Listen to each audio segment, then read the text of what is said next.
Pretty much everybody wants to be seen or consider themselves an expert in something, but only a few people actually take the first step of identifying as one.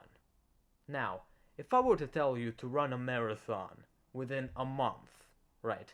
You have 1 month to prepare for running a marathon. The first thing you would do is to identify as a professional runner. That's the first thing you should do.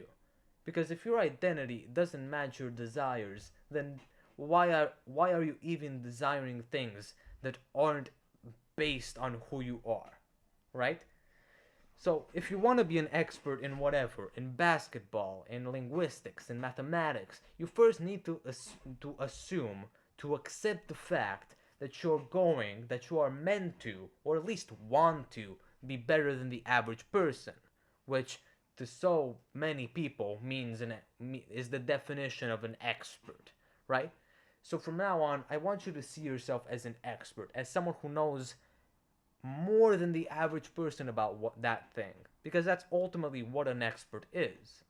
Yes, you still need to assume responsibility in the fact that you probably do not know everything about that subject. You're not as skilled as you could be, but that you are still skilled. Because so many people who are competing in very, like, even international competitions don't identify themselves as being good in the thing they're competing in. And that's why they ultimately fail. The people who win, like global competitions, are the ones who recognize themselves, who look at themselves with a bit of respect and say, you know what? I'm actually better than the normies. I'm better than the average person. That's the that's not to be confused with arrogance. It's just some confidence that you really need to speak to yourself.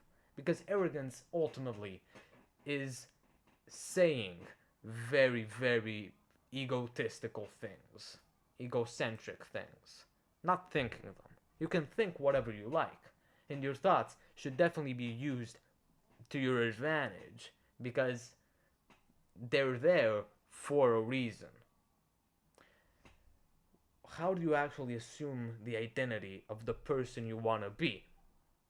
You assume the identity because it's probably all already rooted in you. If you want to be better at something, that desire is very telling. It says a lot about who you currently are. So there's no reason you can't change that base identity in order to suit the one that you want to later achieve. That is the first step. Any type of success, when it comes to like anything, sports, mathematics, linguistics, whatever, needs to begin with actually assuming a new identity. Actually thinking, yes, I do accept my expertise because I am better than the average person. That is a truth. That is something that I am confident in. And if I know this, it is basically guaranteed that I will do better than the average person. That I'll do better than the previous version of myself that did not consider themselves enough. Because you very clearly are enough. You just need to see it. I'll see you later.